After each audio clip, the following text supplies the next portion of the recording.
15 or 20 minutes that have been allotted unto me. I just want to lift up a couple of thoughts that might be beneficial to somebody on today. I want you to know that the church is the place where broken people can be healed.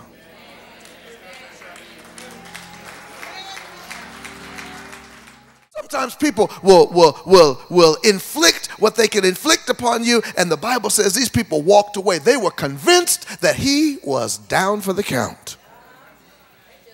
They were convinced that Paul was over. It was done. Paul, no, we ain't got to worry about him no more. We have done what we need to do, and he is out of the picture. That devil's so crazy, because that devil thought that if he did the last thing that he sent you through and put the last trial in your way and the last obstacle and the last thing that you went through, he thought that he was so crazy. He thought just because you was laying down, you was dead. But everything laying still ain't dead. I dare you to touch your neighbor and tell him, I'm laying still right now, but don't get it confused. I ain't dead yet.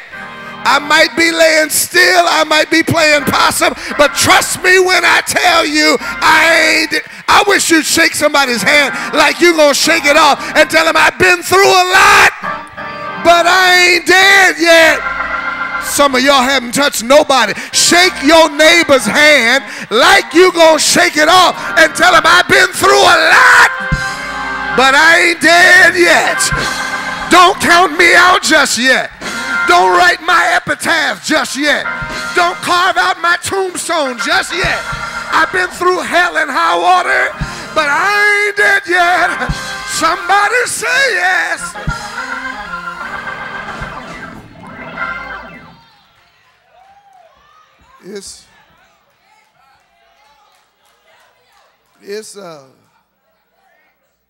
It's interesting to me that they left him for dead. I mean, can you imagine the mindset? Can you imagine the callousness, the cruelty with which they dealt with Paul? They stoned him. Now, do you understand that stoning is a gruesome way to go?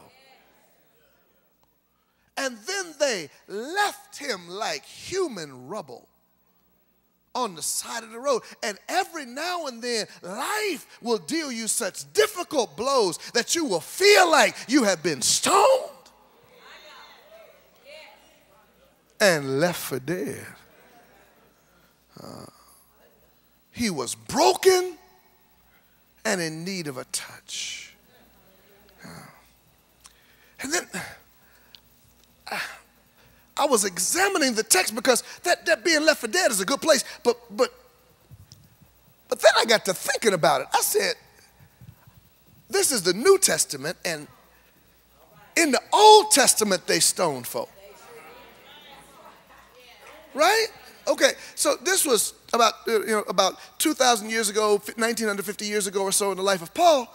But for 4,000 years before that, you can read all through the Old Testament where there were accounts of stoning. And Pastor Griffin, I said to myself, if they've been stoning folk for 4,000 years, surely they would be proficient at it by now.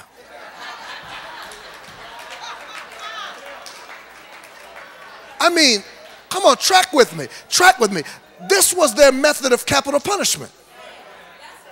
Surely they have gotten good at it up to this point.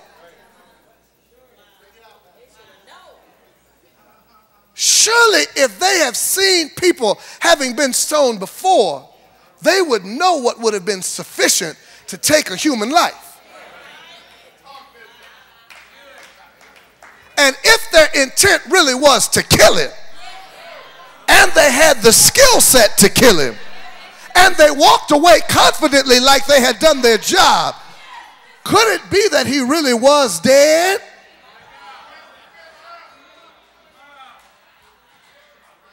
Now the text doesn't say it, so you have to allow me a hermeneutical hypothesis. But it stands to reason that if they were good at it, and they were so confident in the job that they did, that they walked away, that maybe Paul really died. The text supports my hypothesis, because then it says, but the disciples gathered around him. And then the Bible, without any further commentary, says, and he got up.